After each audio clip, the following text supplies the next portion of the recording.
Hey everybody, Nate here, and today we're going to be talking about building paths and how to turn areas that look like this and turn them into areas that look like this.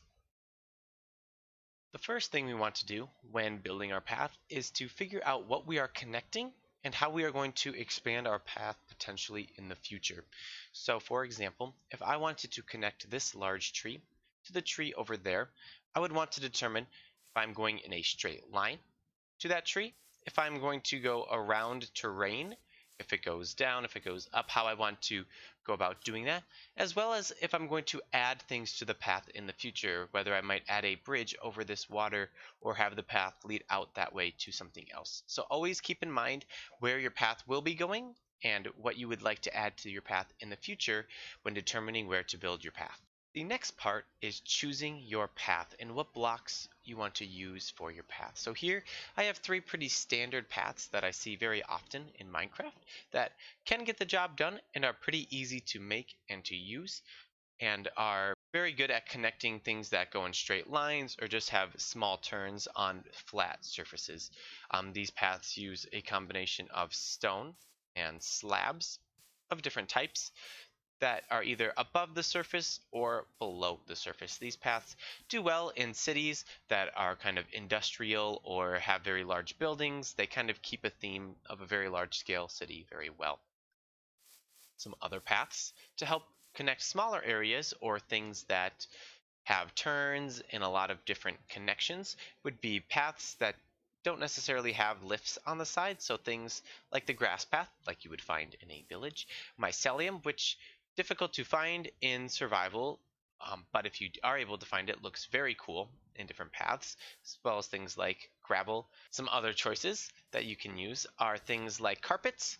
While usually better for building paths inside of buildings, they can be effective at being paths in places like caves or underground bases. There are also blocks like concrete, sandstone, bricks, and terracotta that all can be used in different ways to build paths. If I were to use one of these types of blocks to build a path, I would just need to be careful on what blocks I use to complement these blocks, as they are very distinct and are very different from many other blocks in the game. So always keep in mind when choosing a base for your path what blocks you might use with it or what blocks might be around your path so that you are able to better understand what you need to collect or have to build your path. For this tutorial, I'm going to be using stone as the base for my path, and when I build a path, I like to use all of the types of blocks related to my base. So I will be using mossy cobblestone, normal cobblestone, stone, stone brick, and mossy stone brick. When I build, I use slabs because it helps save blocks when I play in survival. The blocks will be able to get me twice as far if I use them as slabs rather than using the whole block. So that will help you save and be able to help you have to collect less blocks when building your path. The next thing that I do is I decide what blocks are going to complement my path. So I will usually, if I'm using stone, also use the stone walls that complement these blocks. I will also usually use some type of wood, whether it is a fence or a log or a plank. I also love using things like trees and flowers to help fill in the rest of the terrain and not make it look like the path doesn't exist for a reason. If I were to just put my stone path down through here without the flowers or trees, it might look unnecessary to have a path because it might not look like it is important to connect anything if the two things that I'm connecting are very far away. So now if we come over here to look at the path, we have here all the blocks that I was using. And I started out by laying down the path itself. So here I have shown just a 2 wide version of the path. This can be extended out to be 3 wide, 4 wide if it's a really large area, and it can be even more scattered. You can use more blocks. You could use things like gravel or dirt and things like that in your path if you would like as well. But for this tutorial, I'm showing you a simple 2 wide area for the bottom here. So how do we get to here? So the first thing that we'll do is put down the path and put down the blocks for the path before adding the blocks around the outside. For the path here, I used a combination of the 5 different stones, and I had them placed randomly throughout all the way down. I don't do any particular order. I usually clear out the area that I'm going to build and leave all of it blank, and then slowly fill in the blocks randomly so that by the end of it, it is completely random and it looks a little more natural that way, as you don't determine what blocks become cobblestone in real life or what blocks get dirty or mossy, things like that. So it helps make the path look natural and fit into the area well. The next thing that I do is I take my fences, my walls, and my logs, and I build around the path to kind of set the barrier for the path and lead the path to where it's going, so those who are using the path are following a direct area. If these walls aren't here, it might look like you could just walk through the other side or walk around. So it definitely helps it make it feel like the path has a set destination for you to go, and that there is no reason to lead off of the path.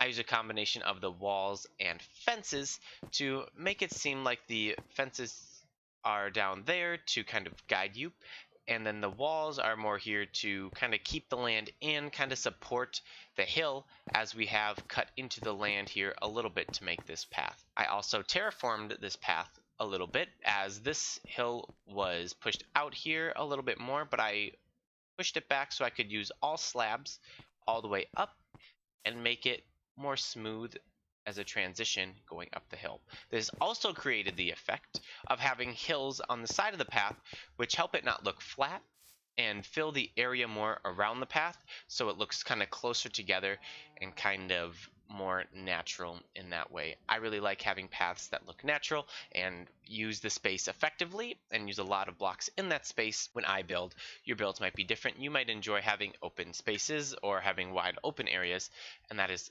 awesome as well. The next thing that I do is I place trees around my path if I think the area around is too open.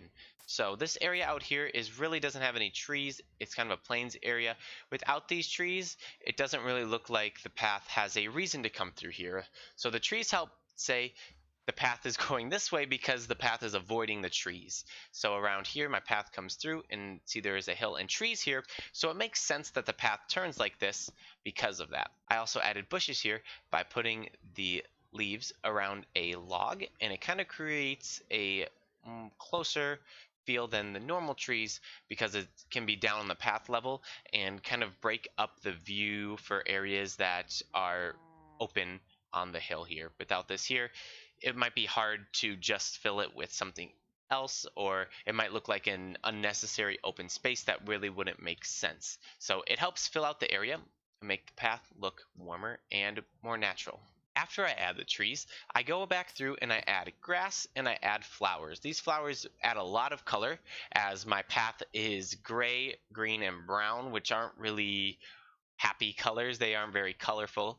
So adding the flowers really helps break up the look of the path and makes it look more natural, as well as being more colorful in general.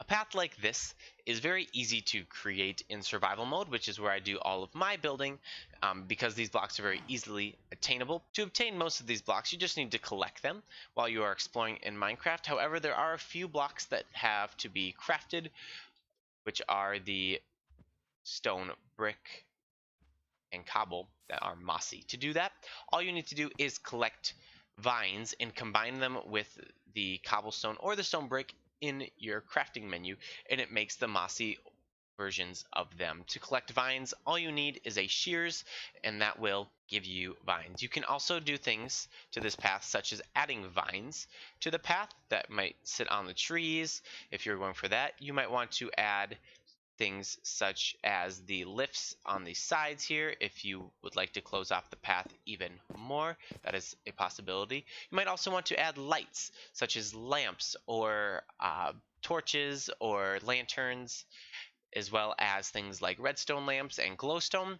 Those can be placed however you would like. I'll be doing a tutorial on lighting in a different video, so I did not add them to this path, but that is also something to consider when building your path, is how you would like to add your light. This path was created with these logs here that would become a light here, a light here. And I would also use things like glowstone in the trees to help light up the areas around the trees that I don't necessarily want to build a lamp around, but I don't want mobs to spawn either because I would be building this in survival. So those are a few extra tips for lighting that would help your path be protected from mobs and creepers, especially destroying your paths. I want to thank you guys all so much for watching, and I hope that this tutorial helps you build your paths. Let me know in the comments section if you have ideas for the building series, as well as what your paths are built out of and what you like building with your path. I'm open to suggestions, and I'd love to build some different types of paths in Minecraft, so definitely let me know what you guys are doing in Minecraft as well. Check out our Mixer, where I stream and do a lot of building on there, as well as our social medias to keep up to date with what we are building and when we are streaming. I want to thank you guys so much for watching, and I will see you guys all in the next video.